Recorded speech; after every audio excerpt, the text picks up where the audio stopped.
from Dave Lewis with our reports. I'm going to have Dave just kind of summarize and follow up with some comments from Tim, and then we'll open up to the floor for the committee and council questions. So, Dave, you could go ahead and lead off.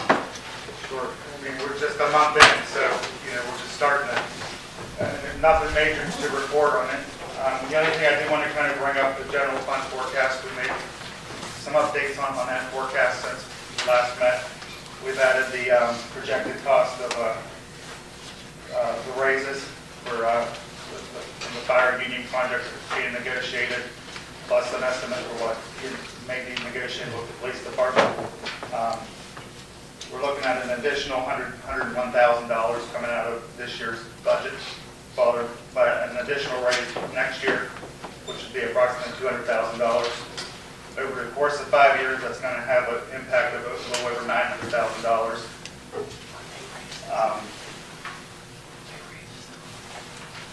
We added in the cost for the new custodian over the next 5 years.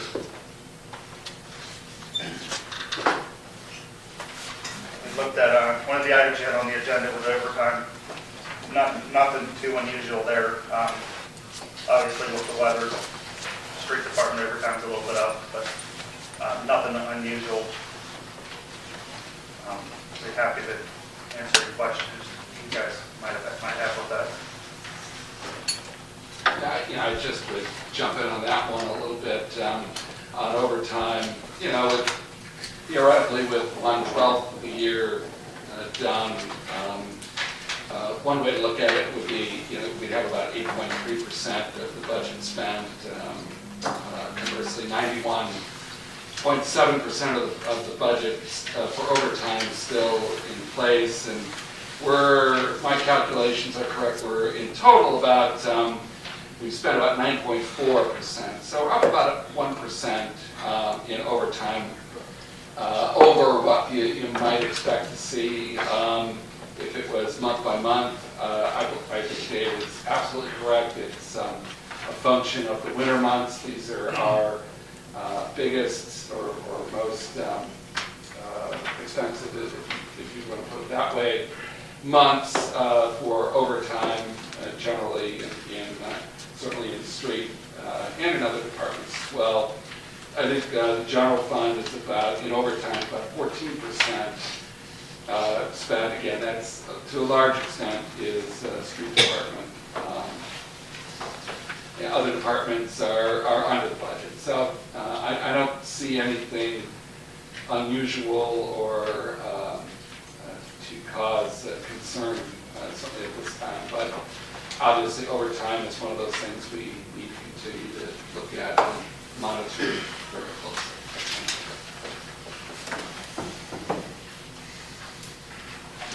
Members of council, any questions concerning the numbers so far? Okay. I just have a comment. You said these raises are going to add $900,000 to the cost of $900,000 over the 5-year period. Over a 5-year period. You're looking at $100,000 this year, and then that if those raises are given again next year, which was what the fire union contract was saying. Correct. It's $200,000 next year, and that would be $200,000 for the next 3 years after that. An increase of what we had talked about before. So over 5 years, you're about $900,000.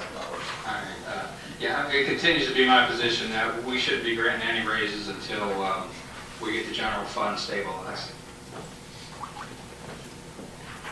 I thought the general, I'm sorry. Go ahead. I thought the general fund was in good shape.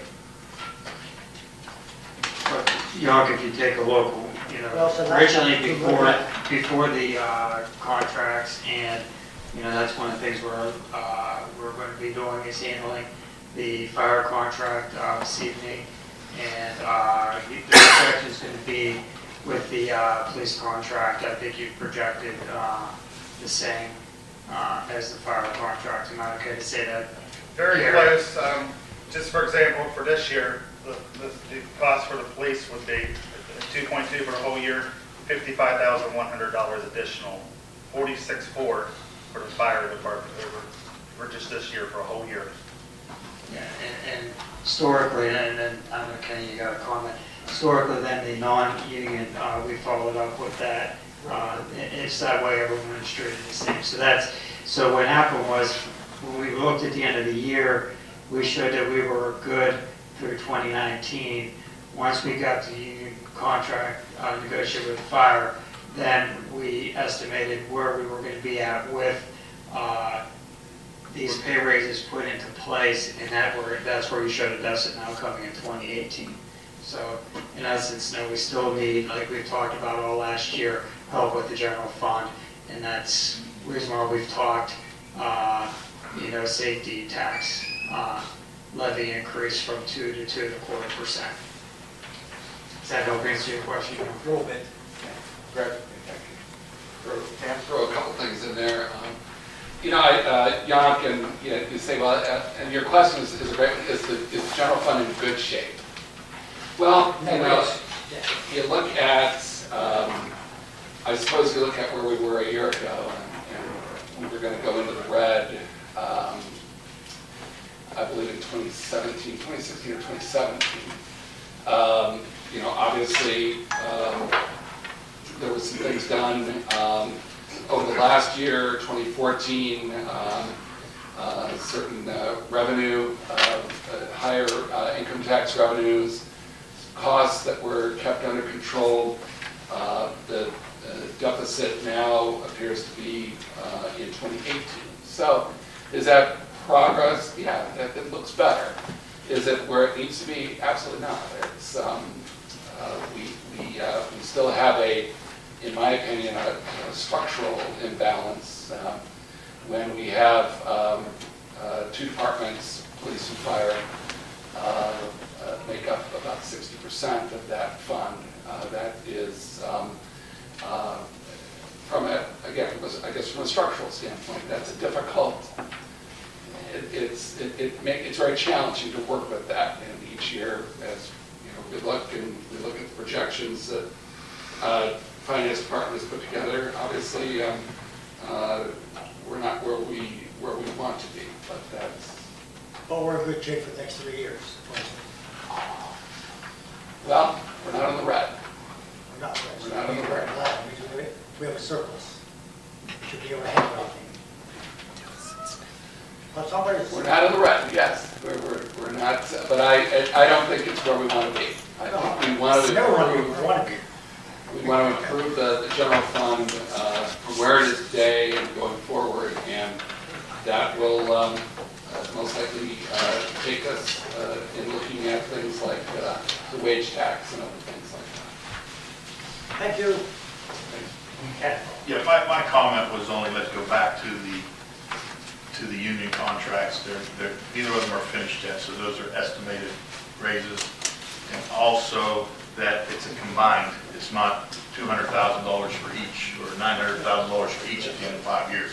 I don't want anybody out there to get the wrong impression that that's a combined for both of them. Any other comments just on January 2015 and the trends so far in the first month of this year?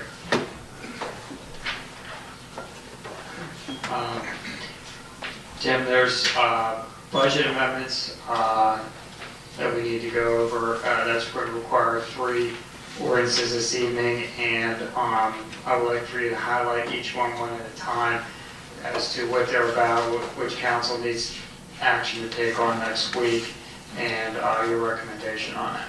Thank you. Yeah, if I could, I'm going to ask Dave to go into detail on those 3 amendments at this time. Sure. What we're doing here, we have 3 ordinances. One is to do a transfer. We talked about a transfer to the general reserve fund. But in order to do that transfer, we have to have the money budgeted to do that. So the first ordinance 2015-20, the first line there is going to, that amends the current budget. It's going to raise the transfer line item by $236,000 roughly. That's the amount of we're going to transfer 10% of our general fund balance to the reserve. So that raises that transfer line item so that this transfer can happen. And you'll see on ordinance 2015-21, that increases the revenue budget for the reserve fund. And then the final piece would be that actual transfer, where you'll approve the transfer from the general fund to the reserve fund. Yeah, we don't have these ordinances. I just was handing them from the city manager. That's why I'm having them go to them. Well, he keeps saying, look at line, look on that line, and there's nothing to look at here unless I'm missing. I'm just actually looking at them right now. And those will be, In our hopefully packets. sunshine this evening, and then, of course, They'll we'll be in our have them. packets this week. Readings, correct? Well, let me add, there's 3 other things we want to increase in the budget. There were, under city equipment, there were some vehicles that the street department wanted to purchase last year, and Bob, if I'm saying this correctly, there was an issue with the state purchasing. I don't know if you could help me elaborate on that. Last year, we had money allocated that was existing in the budget for the replacement of equipment. And our intention was to encumber that money and expend that money. We were very happy to have that money. And there was an issue with the state purchasing contract. There was an actually what happened is very unusual. The purchasing contract expired, and while we anticipated being able to purchase before the end of the year, we were not able to due to a problem with Ohio DAS. There was an expiration of an existing contract. They had problems with that contract, ultimately had to go back out for bid, long delays in that contract. So what happened is there was a dead space. There was actually a period of time at the end of the year, just really unfortunate timing. We had the money available, but there was no contract. So there was a period of time where the previous contract had expired, and the new contract, due to the problems that they had in awarding that contract, was not yet in place and could not be awarded. So what happened to us was the calendar year expired, our budget year expired, and we were not able to proceed with that process. So what we're doing here is simply bringing that process to 15 so that we can proceed as we had intended to before we ran into problems with the state purchase. Okay, so money was never spent. We just need to reappropriate it for calendar year 2015. So is that money counted as part of our carryover or not? Now, this is part of the city equipment account. Thank you. You're welcome. And then I was also working with Bob. He has some equipment he wants to buy for the sanitation department, and this additional equipment revolves around the ordinance that was recently passed, expanding the purpose of the sanitation fund. And then there's one other item we need to increase is the budget to help pay for the new phone and voicemail system that we're going to be talking about here shortly. So there's 4 items.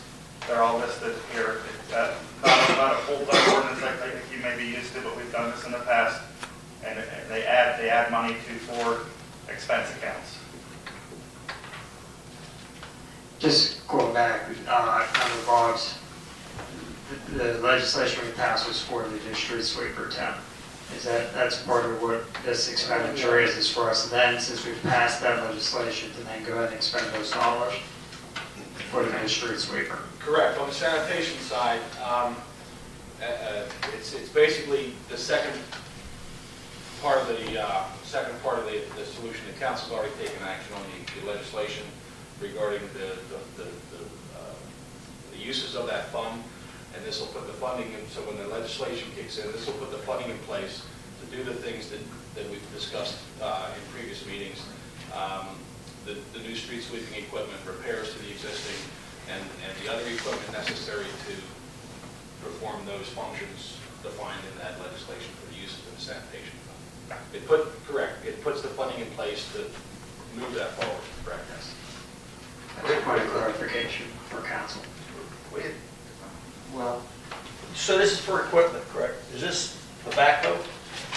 We purchased a backhoe last year, correct? Remember we were looking for it? Or that was for the wastewater? That was not my department. Wastewater, okay. Okay, I was thinking, we need that Out backhoe. of water. Right, that was underwater, I'm sorry. Right. Correct. We were talking that we would want to, if we could, suspend the second and third reading mainly for the equipment purchase, and Bob can buy the vehicles and equipment he needs a little bit sooner if possible.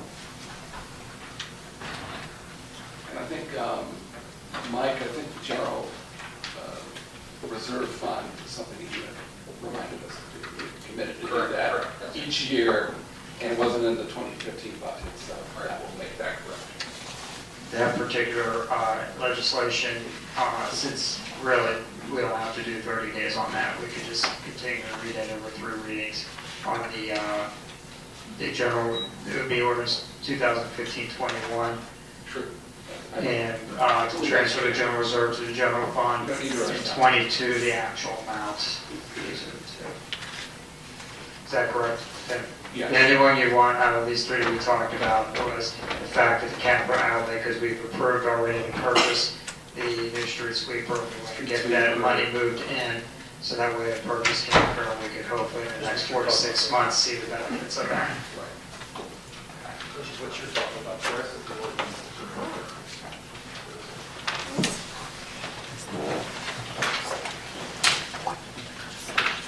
Those are the 3 budget amendments, Tim, Yes. at this point. Okay. Do we want to jump ahead?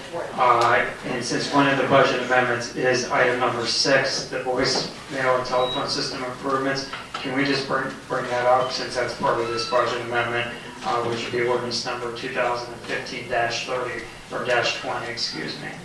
So Tim, we've all received an email today, I believe it was today, Tim, that you sent out. Okay, explaining this, so if you could go ahead and just summarize what occurred and why this is part of a budget amendment.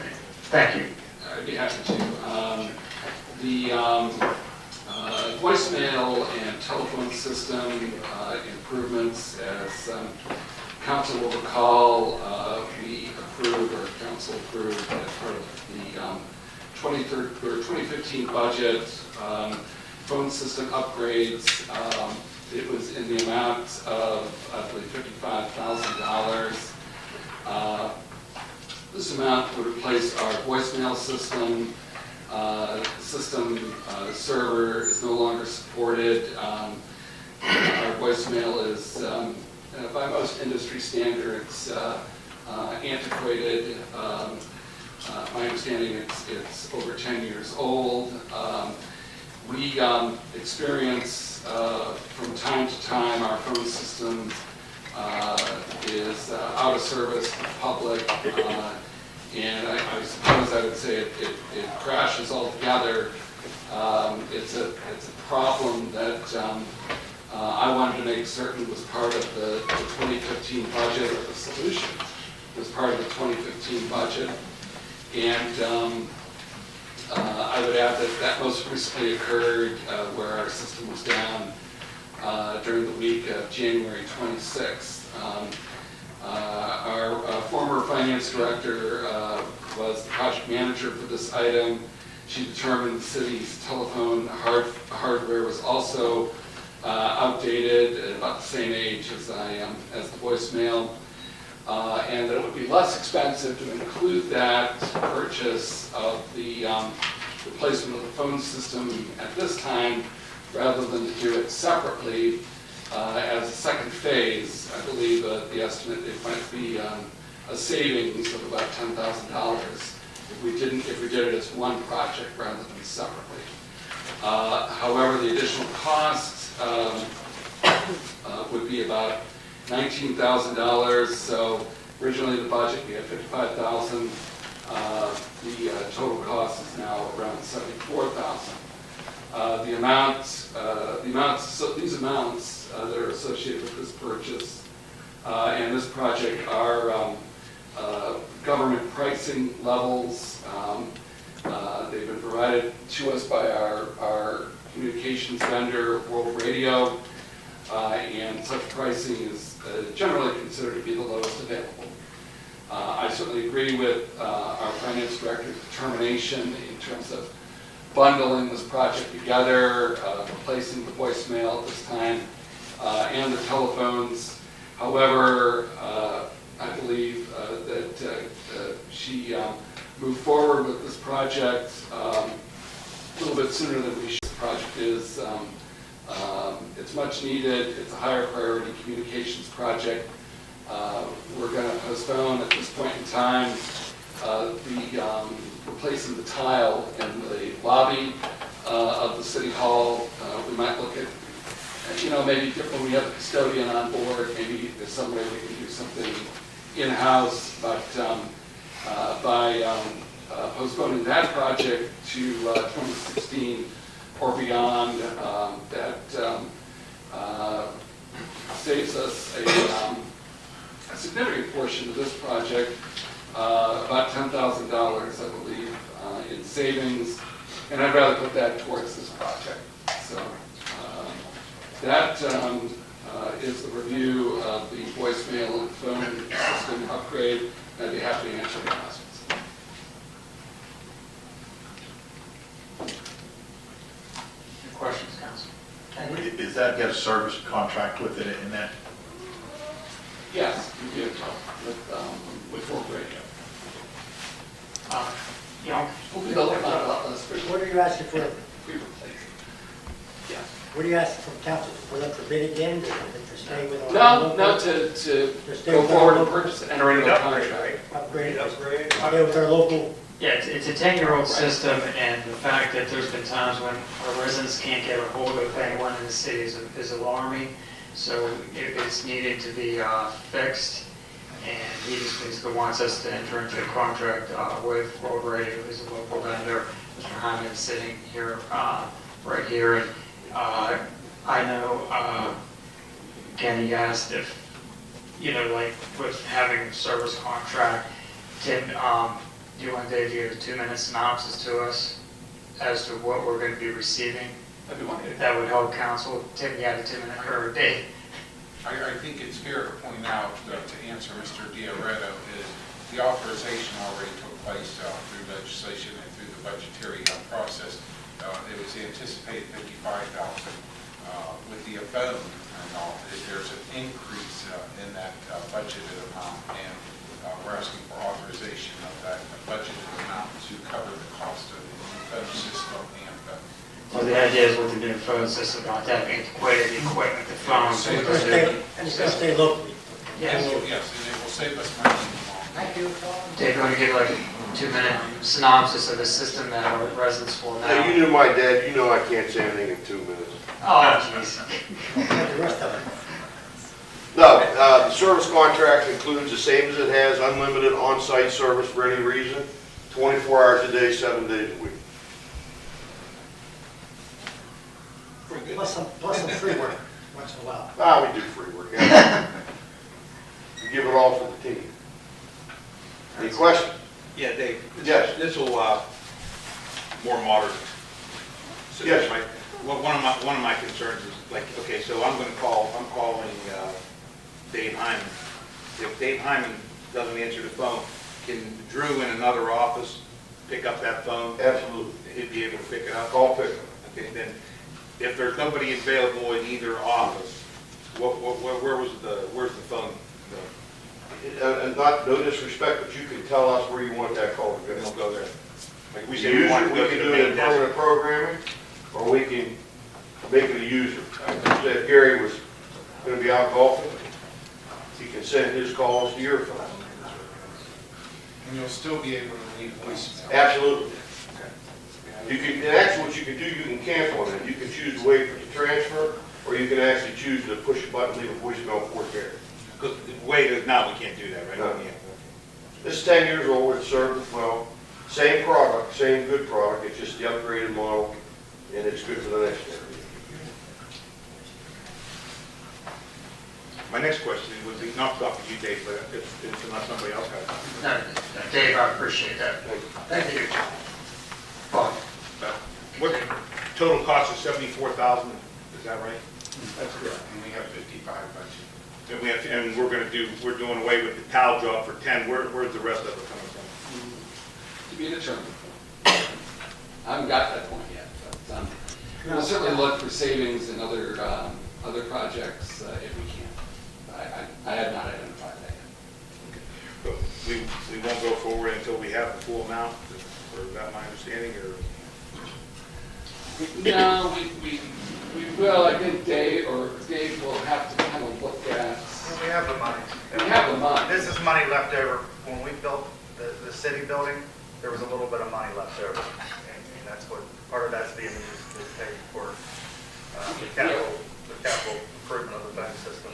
We have the money to do it, but again, Bob, kind of get back, I don't want to just add on another thing. I want to try to, we should stick to the budget, and if there's something, So we have it, it's just a matter of fine tuning it to where we're gonna get the right, money. and if there's another project, I don't want to do that project and this project expanded. I want to do this project and look for ways to, get priorities.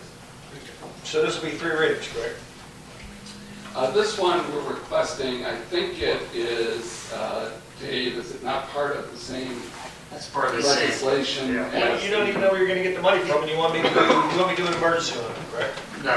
No, it would be, Well, it would okay, be but I'm the just saying, waiving of the, it's still an emergency to me.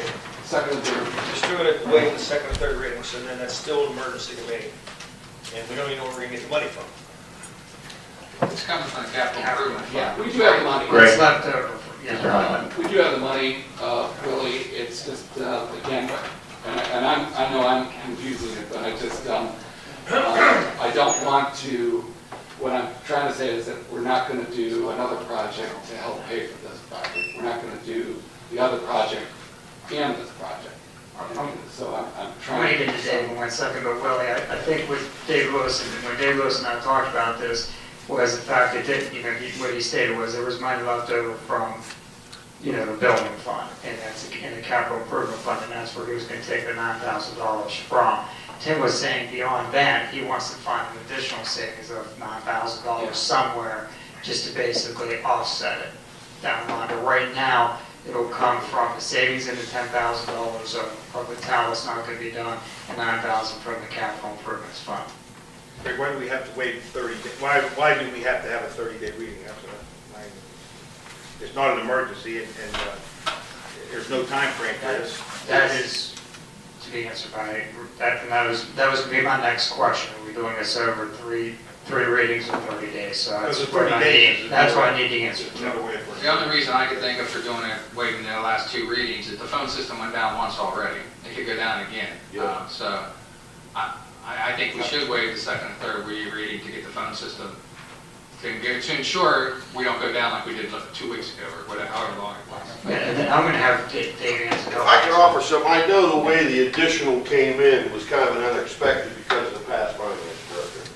The budget was for the 54. The additional fund, which is a savings if you do it as a package, what I'm willing to offer is a 90 or 120 day to pay off that additional. You'll still get the savings, but we'll let you make the payments until you figure out the finances. I'm willing to do that.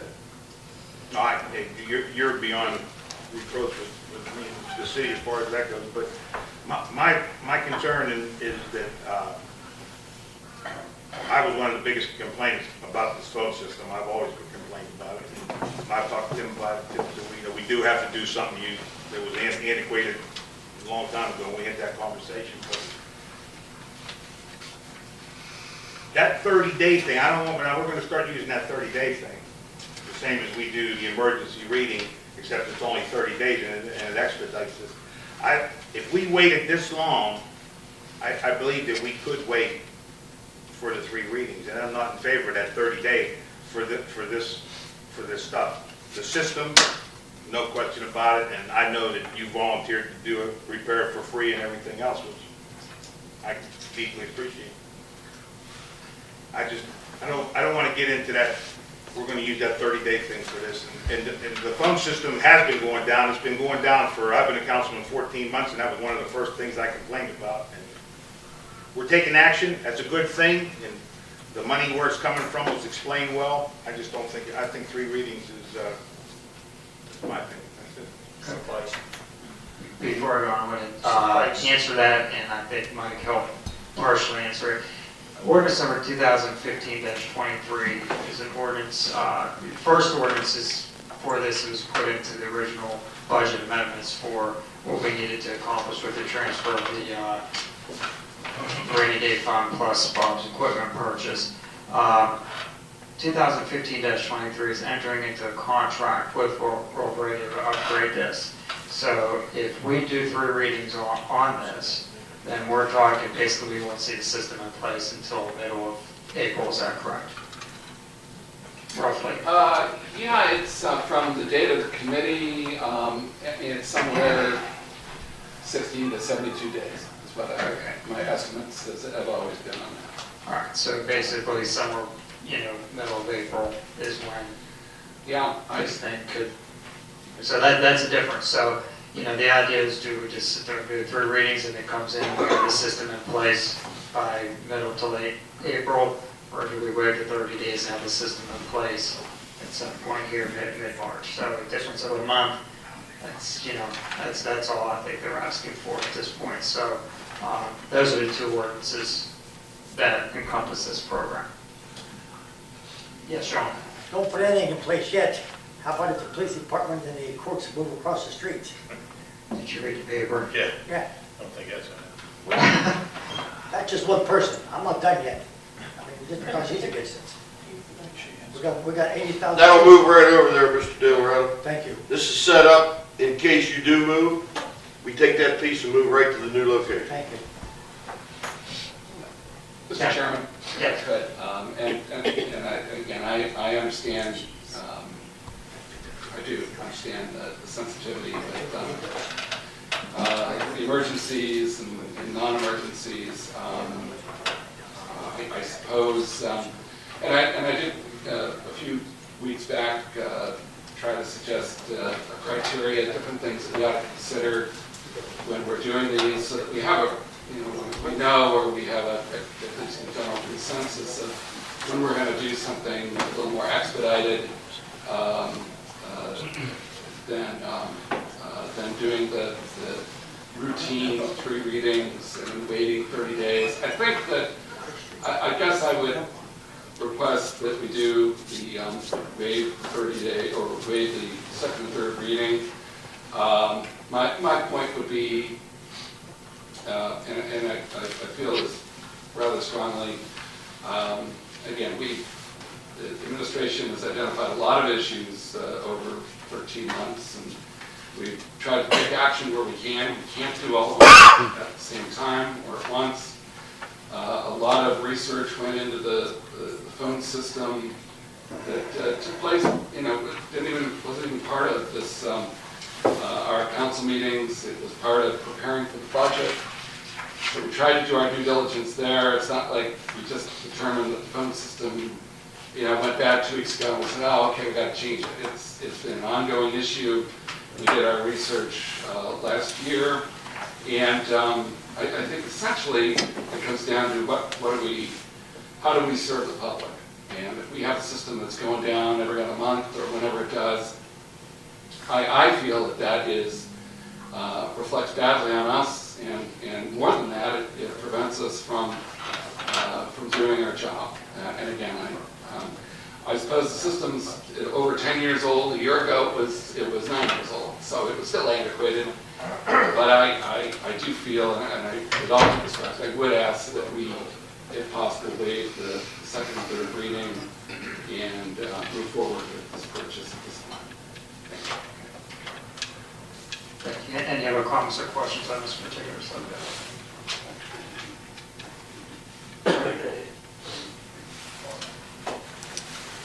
Tim, if you don't mind, I'm going to come around our subject matter here a little bit. I'm going to jump down to number 7. We have 2 members of the Income Tax Review Board here, Mr. Jim Patton and Mr. Dick Rackich, who want to do a presentation to us. We've received an email kind of briefing us. So Tim, Dave, you have to start, and then I'd like to turn it over to our esteemed members. I kind of told him I'd kind of stand up and talk a little bit about this, but I've been working with the board members, Jim Patton, Dick Rackich, and I'm sure Greg Augusta would have been able to be here if he could have been here tonight, but he had a prior commitment. Last couple of years, I mean, just so you know, what we're talking about, this is income tax abatements of penalty and interest only. The tax itself is not abatable, but the residents and businesses they have, they're allowed, if they get a tax bill for penalty and interest, they're allowed to contest that. And these are the guys that they would come and see in order to do that. And in dealing with the tax board, conversations we've had, it came up a couple times of small amounts. Because right now, if you want a tax abatement, it's a very, or a penalty and interest, it's a very formal process. You come in the city and these guys hear the case for the most part. And whether it's $1, $5, or $5,000, it's the same process. And we've been talking that, would it be all right if the administration, being the finance director, could handle some of these smaller amounts? They still want to have local control and still hear the cases $250, over $250. But it's the small stuff like the $5, the $20, we'd like to kind of be able to handle administratively. Or we reached out to Rita, we said, what are other communities doing? And they came back and said, well, 70% of them have given us full authority to handle abatements of penalty and interest. 20%, the municipality still handles, and then the other 10% have given us a limited authority, such as we're talking about of the $250 and under. They have a lot of guidelines they use. All the returns have to be filed. Everything's got to be paid, and abatement's considered a one-time thing. You can't come back and ask the next year and a year and a year after that. They're not going to give the abatement year after year. So it's kind of a one-time thing, and I'm not sure if you guys have any questions or if you guys want to. I explained that pretty good. Yeah, Dave, I didn't know if Jen or did you have anything you want to add as dealing with this on the times you deal with this with the public? You explained it very well. It's just a matter of making it a little quicker to get these folks their answer, and it's just a smaller amount of the penalty. Instead of getting emails or meeting once a month, it may be only meeting once a quarter or twice, or maybe twice a year. And it's just on the larger request for abatement of penalty. Understandably, why some of these issues come up, even in a bigger amount of money or very small. It regards usually people living in Steubenville and working outside the tax area, or vice versa, working outside. There's a little bit of confusion. It's not forgiven if you don't understand the rules. But that's why once in a while some of these small things, we believe that Rita does a great job in accounting for all. We're in an odd situation where a lot of, we're right on the border of West Virginia, Pennsylvania, and a lot of times those employers don't withhold. And that's what comes up, is nobody withholds, and somebody comes out of the service and moves here, or somebody just moves here, and they're not aware that they have to make these estimated payments. And usually the time, these people, they're paying the tax, and they're paying it, before April 15th, and then they get, after April 15th, they get this tax bill for penalty and interest, and they're saying, I didn't realize. So a lot of times we'll abate, it's usually just the penalty, we usually still get the interest, he still gets the interest, because we were out and used that money during the year, and just to give you a little insight on what kind of cases we normally hear. Comments? Okay. I think it's a good idea to increase efficiency. We should move forward with this. Ken? Okay.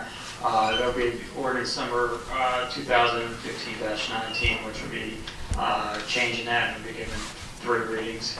And that's that. John, thank you for serving and also for your time this evening. Help it. Okay.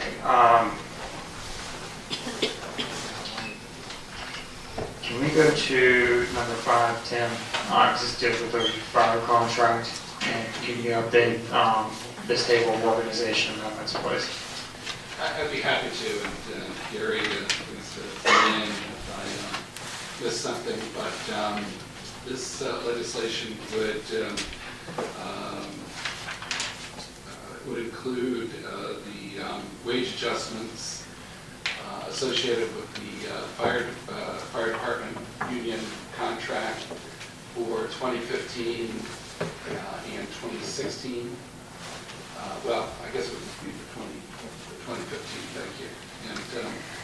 And then it would include the second year of the AFSCME contract, which is actually April 1st of this year to March 31st of 2016. And then it also includes a equal wage adjustment, again 2.2%, for the non-union employees as well. Yes, and then there's the last three sections. ASME will take effect April 1st. Non-union takes effect April 1st, and then the fire is retroactive back to January 1st, 2015. So you give 3 readings, and when it comes into effect, after the 30 days, then they'll go into effect. Just It goes into effect after the April 1 date. They give it 3 readings and then 30 days. Well, the April start date is retroactive. Right, Yes. exactly. There's 3 provisions there saying, And then Gary, would we have to amend this after the police contract? Is that correct? yes. correct. Just including this, there's an ordinance over 2015-26 is ratifying the 2-year wage and benefit contract with the fire union. How are we handling that? Because my understanding is they've ratified the contract on their end, their bargaining unit. Do you want us to pass this under an emergency ordinance, or can we just do it as a 3 reading?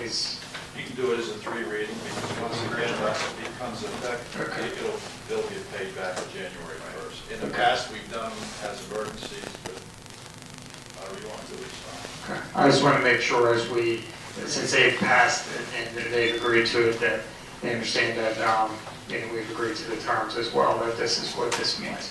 So we have the table of organization for the wage adjustment and then authorization from the legislation for the city manager to enter into that contract. Awesome. That was going to be my next thing. Any questions or comments?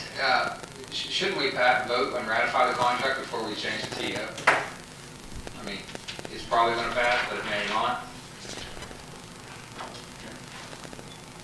Well, we're doing things differently now, so, I mean, before, we would do everything on an emergency, so we knew what was going to happen. I prefer to do it on an emergency, because then you would know, and then it would just go right into the next ordinance. So this is what we're going to have to do. You're not going to ratify the contract as an emergency. You could do it in tandem to be the effective date. Yeah, I mean, these are going to be running, they're going to be voted on the same night. Are they? Yeah, because they're going to get, they're going to get 3 readings. Yeah, I don't think it's an emergency, but, Right. and when are we going to get a copy of the contract? Tonight, Tonight? we just got it today, so Rob and I are reviewing it. Maybe not tonight, but tomorrow for sure. Okay. Because I haven't heard from Rob, but And then when we vote on them, we would have it in sequence where we would vote on the contract first. And then- you know what, I want you to change the 25 and- numbers. Oh, that's what I was going to ask you, is if we could change 25 and 26 to be reversed. Contract first, and then the TO second. all right. Thank you. Thank you. Ken, I noticed that, and I was going to do it, but thank you very much. Any other comments or questions on number 5? Before I move on to then jumping up to number 3, there's an ordinance in front of me, and in our discussions, Tim, preparing this meeting, this was not brought to my attention. It's an ordinance number 2015-16. So ordinance authorizing direct city manager or mayor to execute a contract for sale of city-owned property to the state of Ohio. Is that part of the project with the new roadway system? That's For the improvements? with the State Route 7. That's what, I just want to make sure I was correct, yes, okay. I think that was talked about. We did talk about Yeah, we talked about that, but we didn't talk about it yesterday. What ordinance is that? That's the ordinance to execute a contract for sale of city-owned property. It's coming out of finance. So my second part of this question is that's building and grounds in my thought process. Shouldn't that be building and grounds, Gary? It could be either one. I'd like to switch it to building and grounds and give that to Angie, because it is actually sale of physical property, and that falls under her committee. Your Honor, thank you. Let me do that, that's a good thing. So we'll change that to finance, or from finance to building and grounds on that. And that's gonna be 3 readings? Yes. Got it. Angie, you okay? Okay. I am. Okay. All right, solid waste authority, Tim? Thank you, Greg. I think this is fast approaching that point where communities that are part of the solid waste authority in Jefferson and Belmont counties need to act in support or not support the solid waste plan as amended. And I would just go over a really quick history of this. The original plan, I think, came to council in, I want to say, October of last year. And I think all of us, I certainly had some concerns, and obviously council did as well, because our resolution was not to support the original solid waste plan. Soon thereafter, I, as your board member, your representative, with Mr. Baird and the mayor and Chairman Metcalf, and I communicated to the solid waste board that there were certain concerns that the city of Steubenville had, and that we wanted to discuss those. And as a result, the original plan was amended, and it has new provisions in it that if the designation fee were to exceed $2 per ton, that a simple majority of the solid waste board would not be enough, would not be suitable for that to happen. That would have to go through the ratification process of all the communities once again, and obviously the city of Steubenville would have to vote on that, and that would we would have retained our veto power relative to designation fees. Also, with the proposed increase in fees, we quite honestly stated that we didn't see a commensurate level of value in the original plan. The original plan was amended subsequently to allow for funding for additional bulk pickups in the city of Steubenville on our application, and if funds were available. That was not something that was stated in the previous plan.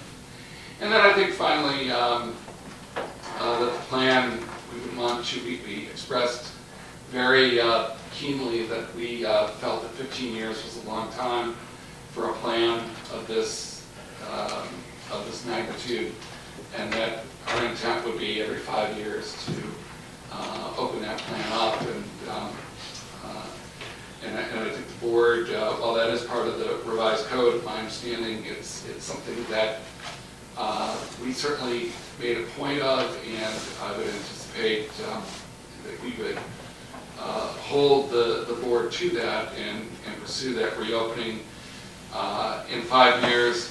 Quite honestly, it was tied to the projections that were given for drill cuttings, and that's, those seem to be fairly robust projections, and if those revenues from drill cuttings do not reach those levels, what do we do then? So I think that really was a driving force, a catalyst, if you will, to open, to make that point, open the plan up in 5 years. So this plan, as amended, has gone through the board, and it has been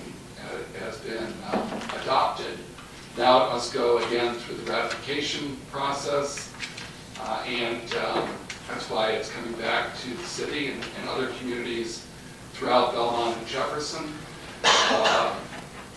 My own opinion and thoughts are that I think the plan, as amended, is significantly improved from the plan in its original state. So I think that's a good thing. Is it better than having the EPA write our plan? I don't know the answer to that. I think that's an unknown. And that's not a negative comment against the EPA. That is our choice at this point. We either, given the timing, we need to either support the plan as amended, or if we do not, then this plan will go to the Environmental Protection Agency for them to write the plan. So we have to answer any questions. Mike, go ahead.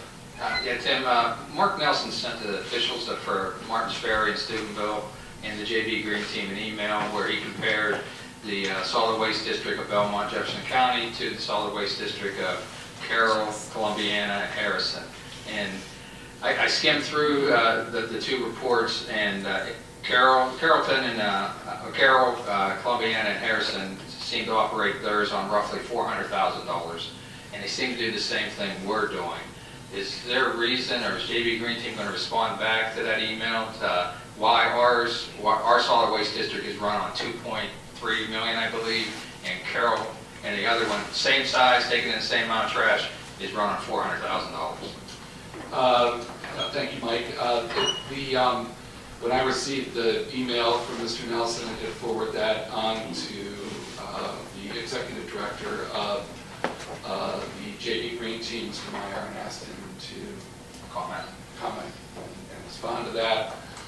Yeah, I suppose, so I believe that will be addressed. I think the running of the JV Green Team is something, quite honestly, that's the responsibility of the board. They need to, they're the board to run that organization. I know there's been a lot of discussion, and those meetings are usually quite lengthy. We do have a proposed budget for 2015 that was discussed for the first time, to my knowledge, last evening, and that certainly will get the scrutiny that it should from the board. I know that because I was asked to be the chairman of the finance committee. I'm not saying there's going to be some magic and suddenly it'll run so much less expensively or more expensively or whatever, but certainly the board of that authority needs to make certain that it's running as efficiently and close to the best as possible. So that's the only way I know to answer the second part of that question. If possible, if you could get a hold of Mr. Meyer, see if he could respond and give us at least an explanation on why the two districts of similar size and similar makeup are drastically different in expenses.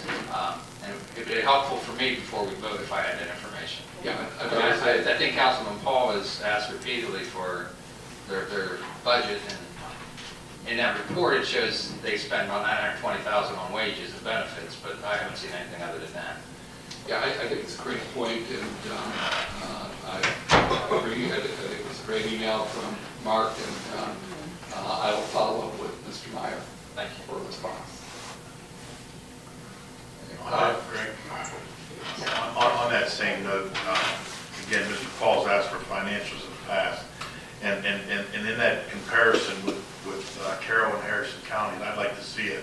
the wages for both Carroll and Harrison County compared to Jefferson and Belmont. Absolutely. All right, Bob? Have we ever asked somebody from the EPA to come down here? Have they ever been invited down? And would they come? We did have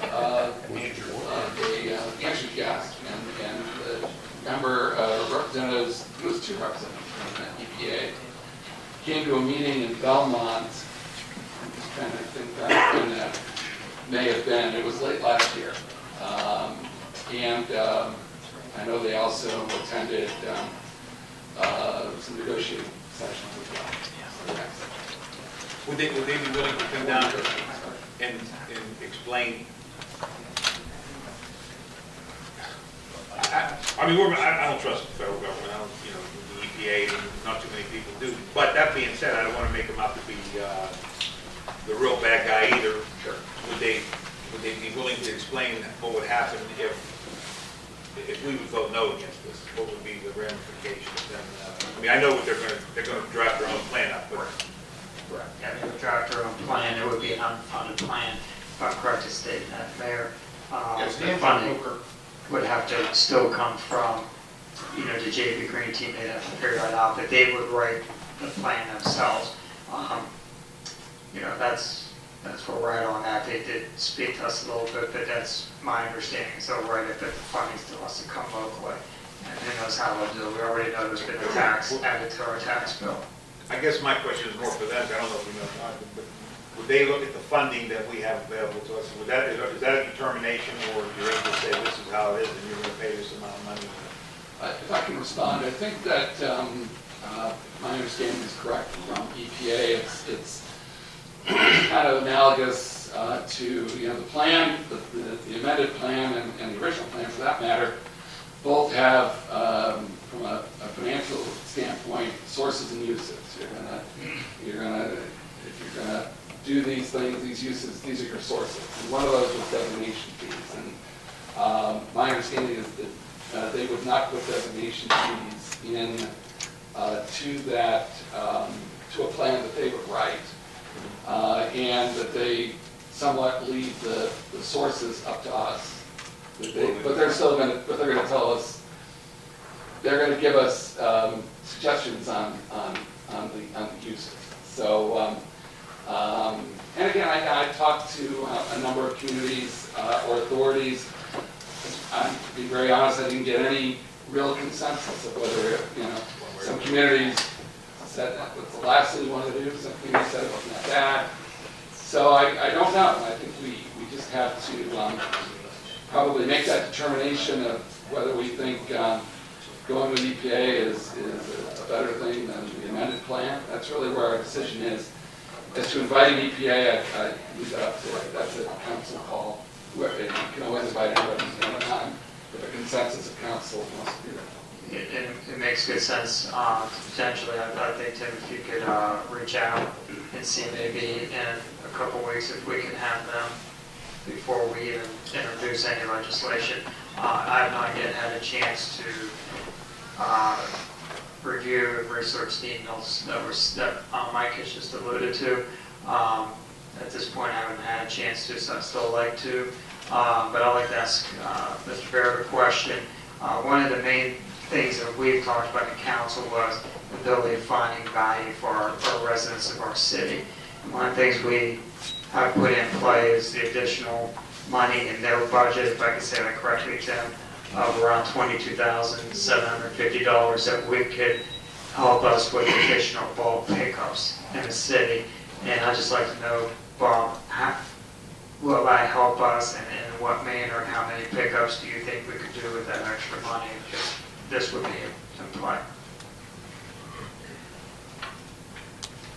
It's a complicated question, so forgive me. I think the authority has agreed to help us in that regard or in those ways.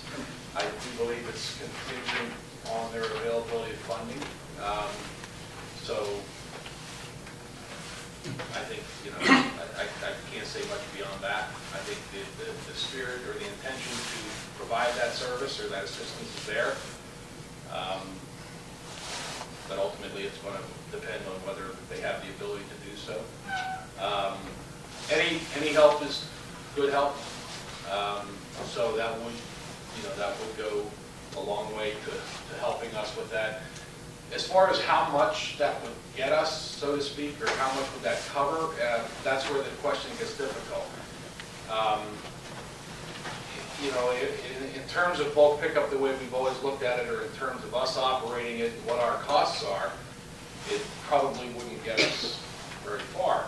But if it's in the form of assistance or helping us cover disposal fees or tipping fees or other services or roll-offs or other collections and different things that all go into that same effort of bulk waste, it could help significantly. So I hope you understand what I'm trying to say. It really, the impact of the value of the dollar amount really depends on the manner in which it's employed. And with the information we have at this point, I believe that they've indicated that they are willing, but what that amount will be and what the form will be, I think remains to be seen. My mayor, I do apologize, we're a little bit behind. If you could bear with me 5 more minutes in this meeting, then we'll get to yours. Greg, do we want to invite him, or? I asked him to reach out to Oh, did you? invite him. Yeah, and then once we get some dates, we'll announce a meeting. Give council a chance to review the information that was presented to us via email. And additionally, Tim, if you go over with Bob, and with that email you said what is in their line item in their budget, kind of a game plan that will provide extra value for our residents. We need to know, that was one of the big things that we went in there on that discussion, is what kind of value we could get for our residents. And one of the things that we've talked about was cleaning up this town. Bulk pickups is a big part of cleaning up this town, so I want to basically see what this would do to help us achieve that. Absolutely. Yes. Yeah. I'm at the point, You're loud enough. I'm loud enough, I'm at the point right now, I don't trust anyone, let alone myself. And I think this is another time where people want someone else to do something, and here's the residents, our rank and file, who have no say over anything. They just put another tax on our taxes already, for the county taxes, they're asking me where the money's coming from and where's it going. As far as the EPA, Bob, I don't trust them, I don't care if they come down here or not. All they are is a glorified organization that answers for anyone. And unlike you, I think they have their own problems, let them cut their own expenses, too many people working, things of that nature, like we're doing. I got enough problems right here. I'm not too happy with the way things are going. Mayor. Thank you, Mr. Chairman. If I could just back up for a minute. As council is aware, back in July of 2013, as acting city manager, I was at a solid waste commission meeting. We talked about designation fee. I immediately informed the board that as far as I was concerned, the city of Steubenville would oppose because it had a direct impact on our enterprise fund, the sanitation fund. If you can recall, at the time, we were considering water rate increases, and I didn't want to put additional burdens without a value on our citizens. And since then, council has agreed with that and took that particular position.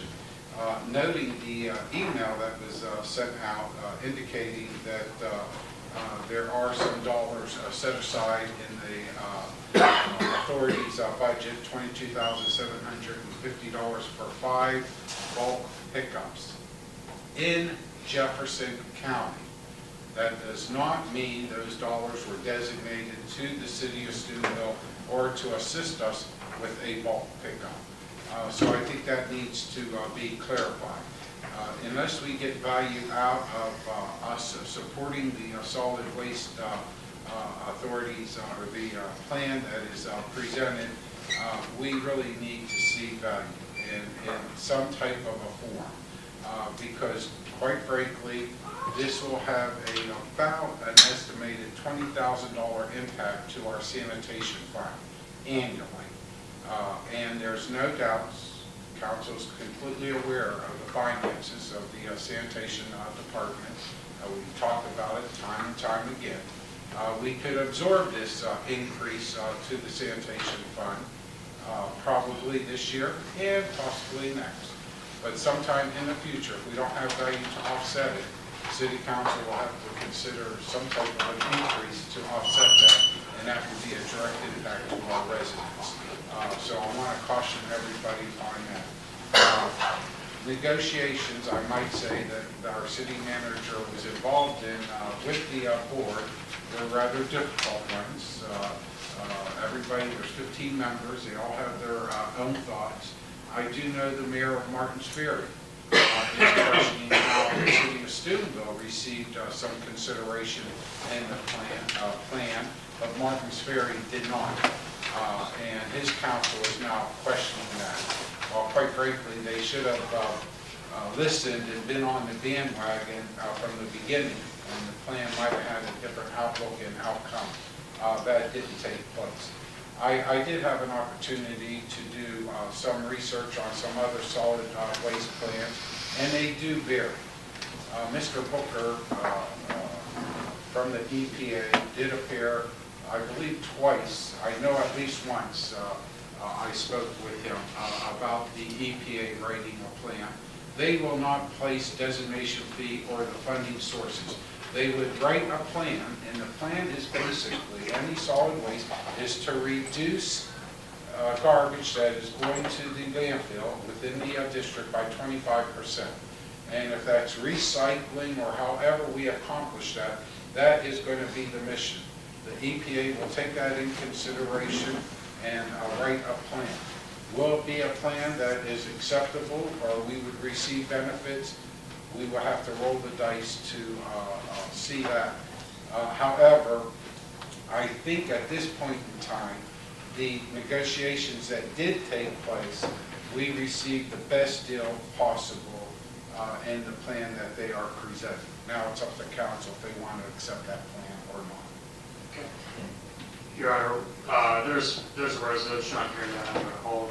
I want to see Tim when we can get a chance to meet with the EPA. Plus, council still wants to review the stuff that was emailed to us and everything else that we can get from that conversation that you had with, their executive director. Willie? Can I say something? Yes. All right. If you would read what Mr. Nelson sent, if you go over, it's the plan. This is an executive summary here. If you go over the plan, the actual plan itself, it's 119 pages, I think. If you would read that, they talk about the Apex landfill. They talk about why we're doing this, why the EPA came in with this solid waste authority. Because they want to reduce the amount of waste that we put in our landfills, correct? So we send ours out of state. They want to penalize for sending ours out of state. This is what I don't understand. They already taxed us $6.46, whatever it is, but we had no say in that. Then down the road, and it's probably going to be us, they're going to ask the city of Steubenville to put the $2 weight or $2 fee on, right? They're going to ask us to ask our citizens for the $2 fee, which I'm not going to do. Because we are sending ours, we're being frugal about this. We're sending our waste to Brooke County landfill. Why would we waste all the time and energy and send it to Apex, to send it to Brilliant, wherever the other landfills are at, all the wear and tear on our trucks, when we can go to Brooke County landfill, dump it, come back, and we can serve our citizens and do 4-day garbage collection a week. Just think if we had to take it to Apex. We'd be doing 6-7 days a week. So, I mean, just read what Mr. Nelson sent. It's very enlightening. I am very against this plan. I've been against this plan from the beginning, and I still think it's there's a lot that they can do. They're not offering any other benefits to us. There's nothing I see. And if you go by what the state plan states, there's supposed to be 9 different items, 9 different goals that they're supposed to offer to the citizens, and I don't see. All I see is the one. The very first goal, and it's just them, separate the solid waste, recycling, and I'm totally against this thing. I don't agree with it. I'm done. Thank you. Any other comments on this? We will be holding a meeting to be announced with the EPA. Tim will notify us. Is it item number 4 on the table? Item number 8, I just wanted to announce that there will be a meeting on February 19th, 6:30 here in council chambers, and that'll be the state coming in auditor that audited our enterprise funds, our water fund, wastewater fund, and going over their final recommendations and findings. Those are released today, 6:30 p.m. there. Is that their meeting or is that committee? I'd say As a public meeting. meeting, the results of the performance audit. I believe it's going to be released to the media next week. I'm sorry. Next Just Tuesday. jumping ahead. No, the 17th, which is a Tuesday. And then Thursday, we will have We will have our meeting. well, it's actually the public meeting that the state is presenting, is that correct? They're presenting the findings of the performance audit to our public. Yeah, Dick Kenny's response, it's their meeting, it's their running their, that whole deal. Okay. That's gonna be public to the public, correct? Yes. Open to the public. Everything, Open. Yes. Yeah. who's responsible, who's doing it, who's it. Your Honor, that I make a motion. Didn't you guys think about going out Jet Tech for this? City manager, They said here, yeah, sit here. the auditor's office said here. All right, at this point, further business, I move that we adjourn the Second. finance meeting.